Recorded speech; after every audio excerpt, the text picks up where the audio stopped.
The AMX-13 Light Tank was developed in response to a new requirement from the French Army in the aftermath of World War II. Following years of German occupation and conflict, France embarked on a rebuilding phase, replenishing its military inventory through various means including Allied aid, captured German equipment, and existing pre-war stocks. Design work on a modern light tank began in 1946 under the supervision of Atelier de Construction Roanne. The outcome was the AMX-13, featuring a conventional track design with a distinctive, oscillating, turret assembly. After successful trials, the French Army officially adopted the AMX-13, and production was undertaken by Atelier de Construction Roanne.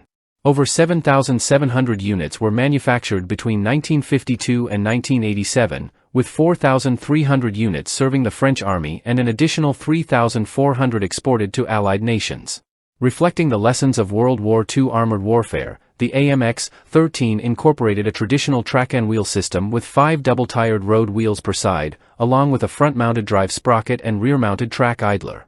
Its propulsion came from a SOFAM Model 8 GXB 8-cylinder water-cooled gasoline engine generating 250 horsepower, enabling a top speed of 37 miles per hour and a range of 250 miles. The torsion bar suspension system facilitated cross-country mobility. Crewed by 3 personnel, a driver in the front hull, and a commander and gunner in the turret, the tank featured an automatic loader, eliminating the need for a 4th crew member and allowing for a compact turret design. Although lacking NBC protection, optional night vision equipment was available. The distinctive turret, developed by GIAT, now Nexter, consisted of upper and lower sections, with the upper section hinged to operate independently of the lower. This innovative design facilitated the mounting of a heavy main armament on a lightweight chassis. Initially equipped with a capable 75mm main gun, later variants upgraded to a 90mm gun in 1966. Limited internal volume necessitated an overhang on the upper turret section for ammunition stowage. While the oscillating turret became a defining feature of the AMX-13 and the Panhard EBR armored car, it did not gain widespread adoption in the armored fighting vehicle community. The AMX-13 underwent numerous prototype iterations to explore different concepts, leading to over a dozen production variants during its service life. Modernization efforts ensured its relevance throughout the Cold War era.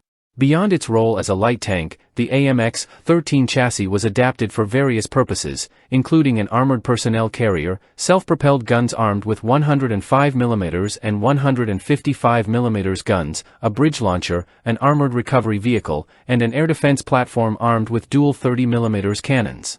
A turretless version was developed for driver training. Operators of the AMX-13 extended beyond France to include Argentina, Indonesia, Mexico, the Netherlands, Singapore, Switzerland, and Venezuela. While France began phasing out the AMX-13 series in the 1970s, its legacy endured. Israeli variants saw action during the 1967 Six-Day War, although the original 75mm gun proved ineffective against Soviet tanks.